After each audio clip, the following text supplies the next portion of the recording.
Any questions? Mr. President Trump, Peter? is 80,000 pages of documents is a lot to sift through. Yeah. Can you just tell us who killed Kennedy?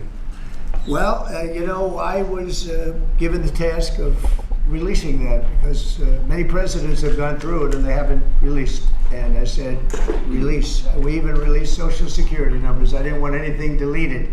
They said, sir, what about Social Security? People long gone, but they're long gone, so I can't imagine. But I said, if you don't delete it, if you do delete it, we have people are going to say, why did you delete it? There's something in there. So we gave Social Security, we gave everything.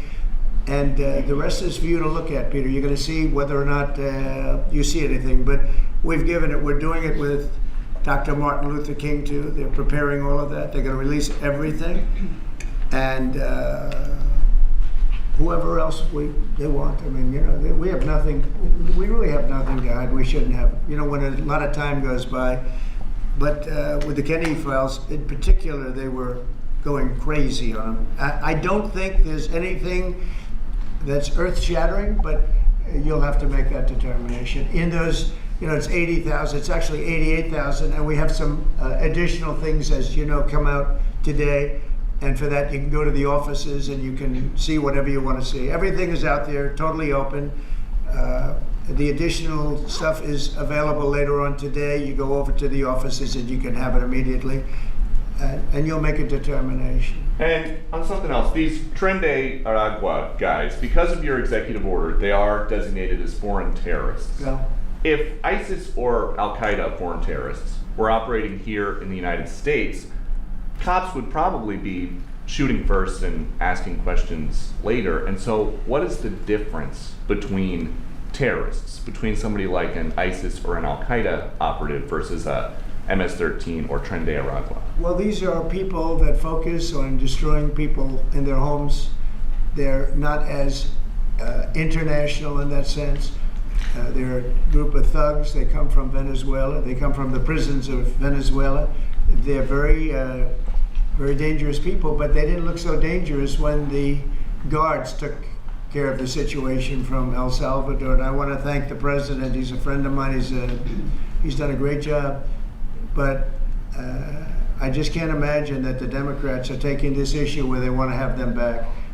So now they have men playing in women's sports. They have transgender for everyone. They have open borders. They have all of their crazy policies that are, I think, 95-5, not 90-10, okay? And their new policy is, let's bring Tren de Aragua back into our country. Let's bring the worst. These are the worst gang members there are. They looked amazingly frail, though, by the way they were handled. It's very amazing. They weren't, when they were in Colorado cutting the fingers off a man because he made a phone call to the police, they seemed a lot tougher then than they did when they were having their head shaved and they were in shackles. They're tough people. They're bad people. We don't want them in our country. We can't let a judge say that he wants him. He didn't run for president. He didn't get much more than 80 million votes. And we just can't let that happen. It'd be so bad for our country. I won on the basis of getting criminals out of our country that were let in. It was called unforced error. They were let in by Biden, incompetently let in, and let in by the millions, actually. 21 million people. I believe it's 21 million. And that's not even including the gotaways, but these are rough people. We want them out of our country. And I won the election based at least partly on that, and that's a big part, yeah? And I don't know if you saw this. Tim Walz is now saying about Trump supporters, and forgive me, I'm just reading a quote from Tim Walz, I think I could kick most of their ass. Oh boy, he'd be in trouble. Is there any way to know? Well, he's a loser, yeah, I mean, he's a loser. He lost an election. He played a part. Usually a vice president doesn't play a part, they say. I think Tim played a part. I think he was so bad that he hurt her. But she hurt herself, and Joe hurt them both. They didn't have a great group, but I would probably put him at the bottom of the group. Have you heard that Biden wants to get back involved for Democratic politicians, fundraising and campaigning against your policies? What do you think of that? I hope so. Mr. President, there are several families. Mr. President, there are families from some of the people. Who are you with? I'm with La Nación newspaper from Argentina.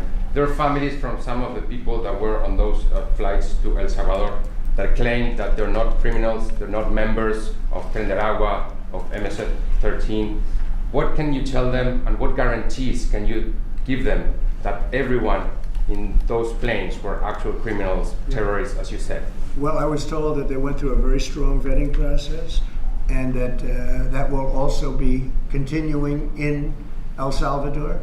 And if there's anything like that, we would certainly want to find out. But these were a bad group. This was a bad group, and they were in bad areas, and they were with a lot of other people that were absolutely killers, murderers, and people that were really bad with the worst records you've ever seen.